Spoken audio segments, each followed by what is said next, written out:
Good morning, everyone. This is Syndicate Group number 9. We ended up assessing HMV, BlackBerry, and Nokia.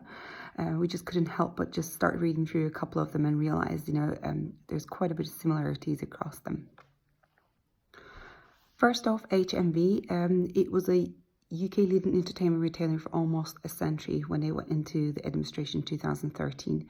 Their biggest weakness in the late 90s was not to have invested into online offerings when there was a huge trend, picking up at the time. They literally mentioned in one of the articles that the sun was shining so bright that they couldn't see a couple of the black clouds on the horizon as they were making so much revenue from record sales at the time. They failed to acquire online games, music and video retailer like Play.com, and they were just too busy in investing into expensive and disastrous investments called HMV Direct, which we have even struggled to find any evidence around it because it seems like it's vanished already. And by the time they realize to compete and differentiate in the online offerings segment, it was too late to invest and diversify because the online trends had already picked up. We see quite a few similarities across some of the companies, and which wasn't actually even listed here. It's Kodak.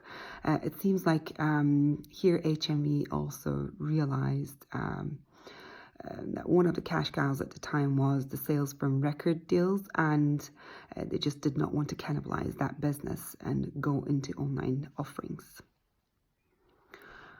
And next up is the BlackBerry. The BlackBerry was the market leader for smartphones before the touchscreen available on the market. Their devices were quite famous for secure communication on mobile productivity. Their keyboards were the best among the smart devices at the time.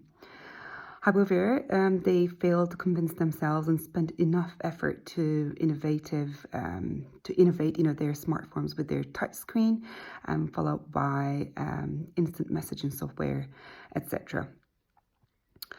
And later on, Nokia, it was again a market leader in the mobile phone industry and had a market share of 30% in the mobile phones. It used to have the best camera in their phones and one of the first to introduce even the gaming on a mobile device, as we all know the famous Snake game. They had their own operating system platforms as well, called Symbian. They were not just simply willing to cannibalize their own ongoing business and their cash cow just for the sake of exploring new platforms like Androids and other technologies like touchscreen at the time. And they ended up losing out the entire smartphone market, as we all know. It seems like there's some commonalities across these three companies, and we made a quite simple list. We found this assignment actually quite interesting as well. It seems like all these companies did not want to cannibalize their business and their cash cows at the time, and they failed in architectural innovation, incremental innovation at the time, and they did wrong investments at the wrong time. They had a wrong attitude as well. I guess they all went into this hubris and the arrogance and a feeling of invincibility, as mentioned in one of the articles. And I guess these large companies also suffer from not having the right leader as well. We also appreciate it is quite hard to lead such big companies at such changing trend times as well.